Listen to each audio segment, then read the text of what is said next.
Bonjour tout le monde, bon matin pour le café matinal ensemble dans la parole de Dieu. Quelle joie d'être là avec vous et j'espère de pouvoir vous édifier, vous faire du bien, nourrir votre âme, vous équiper alors que les semaines durent et que le confinement se prolonge et aussi cette pandémie avec tout ce qu'elle apporte de défis. J'ai plusieurs courriels qu'on a reçus de gens qui ont commandé le livre Moi et ma maison sur la famille moderne avec beaucoup d'encouragement. Alors je réitère que vous pouvez, on se cherche du matériel à lire pendant l'été, nourrir notre âme pendant l'été, il va y avoir moins de sorties, moins de voyages, moins de... Je vous promets que ce livre va être une bénédiction pour vous. C'est 52 pensées, une par semaine pour la prochaine année. Vous allez pouvoir vous en servir pour des années à venir. Vous allez, les deux livres en fait qui sont disponibles en ce moment, Potentiel, un livre que j'ai écrit, Découvrir et développer votre plein potentiel. Quelle saison extraordinaire pour découvrir et développer votre potentiel à partir de l'épître de Paul aux Philippiens. C'est une étude sur Paul aux Philippiens, celui qui a commencé une bonne œuvre en vous. Il est apte, il est capable de l'accomplir, de la développer, votre potentiel. Et vous allez, c'est partout, ces deux livres sont disponibles partout dans le monde en allant sur Amazon, tout simplement, sur ma page web ou www.claudehood.com, www.claudehood.com. Si vous le commandez, vous allez le recevoir rapidement. Écrivez-moi et donnez-moi un mot de témoignage comment ce livre-là parle à votre cœur si il vous a fait du bien. Et aujourd'hui, on continue dans le psaume 23. Nous voulons vivre à chaque jour dans la bonté de Dieu pendant la pandémie, mais même après la pandémie. Nous croyons qu'on va en ressortir grandi, ayant appris à vivre à chaque jour dans la bonté de Dieu, parce que le psaume 23, c'est le psaume de la bonté de Dieu au quotidien. Le psalmiste David, l'homme selon le cœur de Dieu, écrit, l'Éternel est mon berger, je ne manquerai de rien. Il vit dans la bonté de Dieu, mais pas seulement sporadiquement, à travers toutes ses épreuves, toutes les situations de sa vie, tous les jours de ma vie, le bonheur, la grâce, sa bonté va m'accompagner à chaque jour de ma vie. Alors, on veut découvrir ensemble comment marcher dans la bonté de Dieu à chaque jour et on regarde phrase par phrase, principe par principe, joyau par joyau, pierre précieuse par pierre précieuse. Le psaume 23, on a vu ensemble, je ne manquerai de rien. Et aujourd'hui, nous allons pour quelques jours regarder à marcher dans la bonté de Dieu, c'est marcher dans son repos. Il me fait reposer. C'est lui qui m'apprend. Il me fait reposer dans de verts pâturages et il me dirige vers des eaux paisibles. C'est des portraits de paix, de repos de l'âme, de l'esprit, du cœur. C'est lui qui restaure mon âme. L'âme agitée, l'âme inquiète, l'âme dans l'anxiété trouve un repos. Plusieurs d'entre nous, dans cette pandémie, alors qu'on était dans certains aspects forcés à arrêter un peu, il y en a plusieurs qui découvrent à quel point c'est difficile pour vous de se reposer. Pendant quelques jours, je vais parler à chacun d'entre vous qui est un peu workaholic, un peu trop de travail, un peu pas capable de m'arrêter, un peu beaucoup, peut-être selon ce verset qui nous décrit plusieurs d'entre nous dans Job 20, 18. Ils ne sont pas capables de profiter afin de se reposer de tout ce qu'ils ont gagné. Ils ne sont pas capables de prendre plaisir aux fruits de leur travail. Ça décrit plusieurs d'entre nous. J'aimerais vous passer un petit examen maison, à savoir, est-ce que j'ai de la difficulté à m'arrêter? Est-ce que j'ai de la difficulté à me reposer? Êtes-vous toujours, juste un petit test ensemble, peut-être que vous allez vous reconnaître, la Bible est un miroir. Êtes-vous toujours pressé? Votre liste de choses à faire est-elle toujours trop longue? Est-ce que plus d'une personne vous a déjà dit tu vas trop vite, tu n'arrêtes jamais, tu en fais trop, il faut que tu ralentisses, tu es trop occupé? Est-ce que vous vous servez toujours de vos soirées ou de vos journées de congé pour vous rattraper sur le travail? Est-ce que plusieurs personnes vous ont dit faut que tu ralentisses? Est-ce que vous êtes vraiment capable de relaxer? Est-ce que vous vous sentez coupable quand vous relaxez? Est-ce que vous vous sentez coupable lorsque vous relaxez? Est-ce que vous êtes de ceux qui avaient maintenant 150 jours de maladie accumulés les dernières années pour des années à venir parce que vous ne les prenez jamais? Est-ce que vous avez votre téléphone cellulaire avec vous partout, en tout temps? Êtes-vous de ceux que lorsque vous êtes sans votre cell pendant 5 minutes, entrez en convulsion? Et peut-être est-ce que vous textez pendant les messages de Pasteur Claude? Est-ce que vous êtes en train de texter en ce moment, pendant ce moment de repos, de méditation sur le repos? Et là, je vous donne la dernière, et c'est pour les hardcore qui ont des graves problèmes. Je ne vous dis pas si je m'inclus dans ce groupe. Est-ce que vous amenez du matériel de lecture lorsque vous allez à la toilette? Ça, c'est un signe marquant. Si vous amenez du travail à la toilette, c'est un signe marquant. Il y a un pasteur qui raconte qu'il y a une femme qui lui a déjà dit « Pasteur, j'ai essayé de vous rejoindre le lundi. » Et vous n'avez pas répondu. Alors, lui a dit, oui, le lundi, c'est ma journée de congé. Et la dame a dit, oui, mais Satan ne lui prend jamais de congé le lundi. Alors, elle lui a répondu, oui, c'est pour ça que j'en prends pas moi non plus, sinon je serais comme Satan. Alors, plusieurs d'entre nous, on n'est pas prêts à s'identifier au satanique en ce moment, mais il y a des passages de la parole de Dieu qui m'ont beaucoup aidé, moi, au fil des années. Même dans l'espèce de désir d'accomplissement, toujours d'accomplir. Un verset qui m'a aidé dans mon apprentissage à ce que j'appelle le principe de la croissance à accomplissement progressif.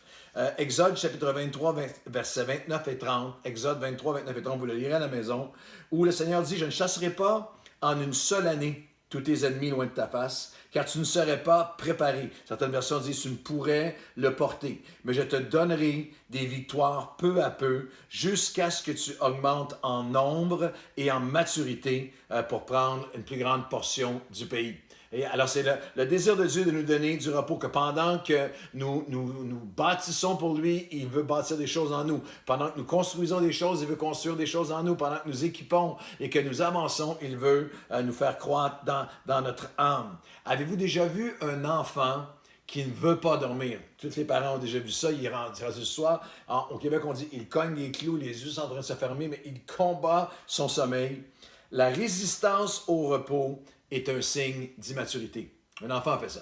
C'est un signe d'immaturité. Les meilleures récompenses, les meilleures récoltes, résultats, requièrent un renouvellement, un ressourcement que seulement le repos peut nous donner. Je vais le redire une autre fois. Les meilleures récompenses, récoltes et résultats long terme requièrent, dans quelques domaines que ce soit de nos vies, requièrent le renouvellement et le ressourcement par le repos, que seulement le repos peut donner. Le repos, c'est souvent la différence entre être béni et être blessé. C'est lorsque nous sommes épuisés que les blessures demeurent. C'est la différence entre être anxieux et être accompli, entre l'épuisement et les exploits, entre faiblesse et force et entre le triomphe de mes tentations. C'est le repos qui permet le triomphe de mes tentations. Demain, dans les prochains jours, on va regarder ensemble comment des pas pour quelques étapes pour s'approprier du repos. Je vais vous donner quelque chose de différent aujourd'hui, selon la parole de Dieu. Vous savez, la parole de Dieu enseigne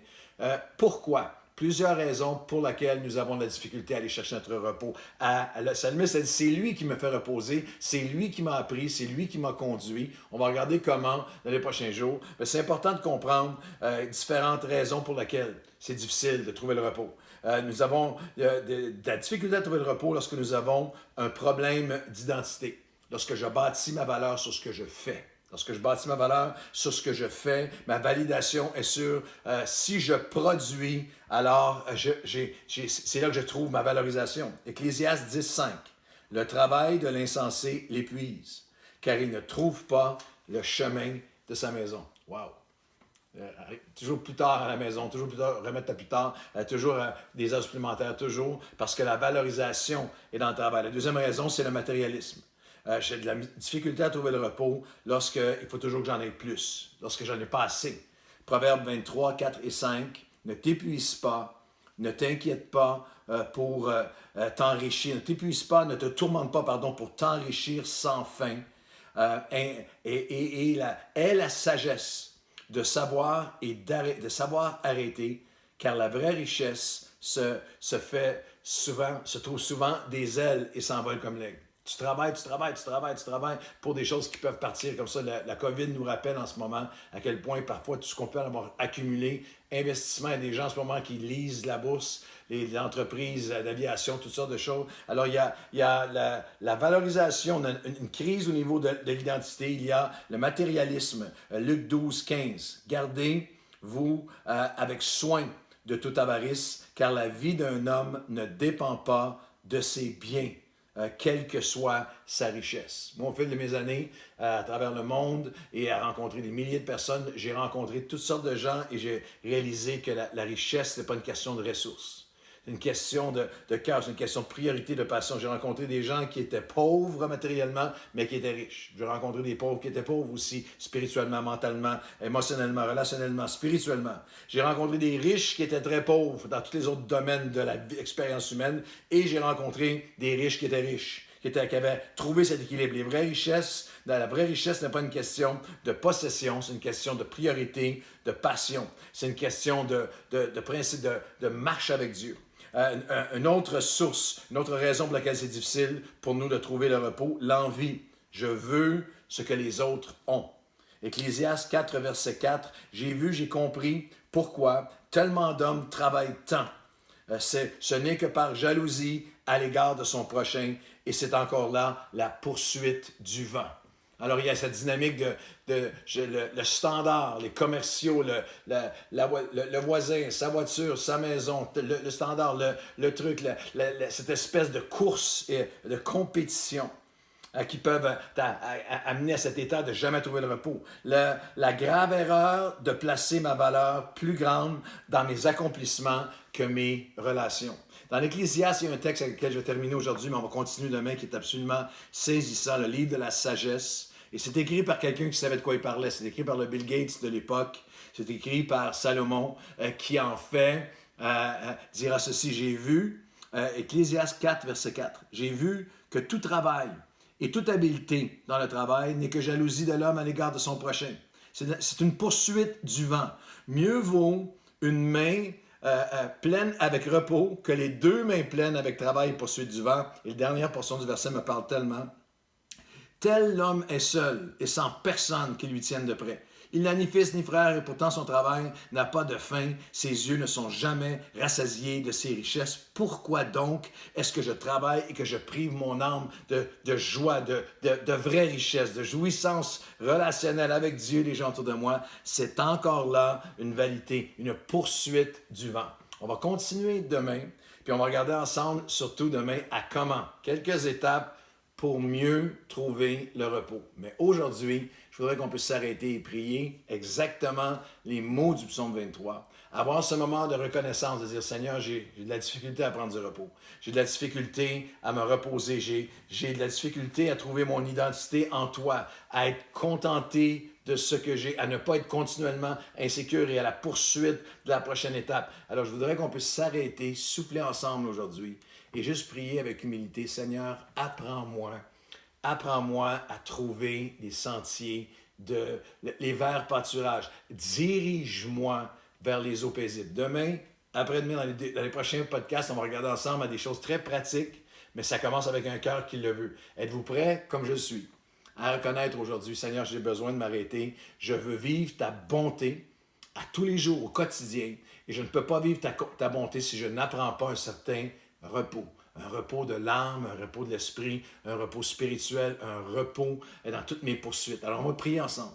Seigneur, nous te demandons de nous aider. Si nous sommes de ceux qui trouvons notre valorisation trop dans ce que nous faisons, si nous sommes de ceux il n'y en a jamais assez d'accomplissement, jamais assez de... Si nous sommes de ceux qui sont à la poursuite du vent, si nous sommes de ceux qui perdent tellement de joie, de simple jouissance, simple bonheur relationnel parce que nous sommes à la poursuite continuellement de plus, si nous sommes de ceux qui peinons à trouver le repos dans nos esprits, dans nos cœurs, dans nos âmes, dans nos relations, nous te demandons, Seigneur, que tu puisses nous aider à nous approprier, que nous puissions, on le reconnaît devant toi, mais toi, viens nous enseigner, toi, viens nous apprendre, toi, viens nous guérir. Toi, Seigneur, aujourd'hui, aide-moi à vivre en disant, l'Éternel est mon berger, je ne manquerai de rien. Il me fait reposer, il me dirige vers des eaux paisibles, il restaure mon âme. Viens le faire dans ma vie. Viens le faire, Seigneur, dans la vie de tous ceux. Ensemble, on vit ce moment de prière. Viens nous aider, viens nous apaiser. Dans le nom de Jésus. Amen. Je vous souhaite une journée super active, mais dans le repos avec le Seigneur. À demain.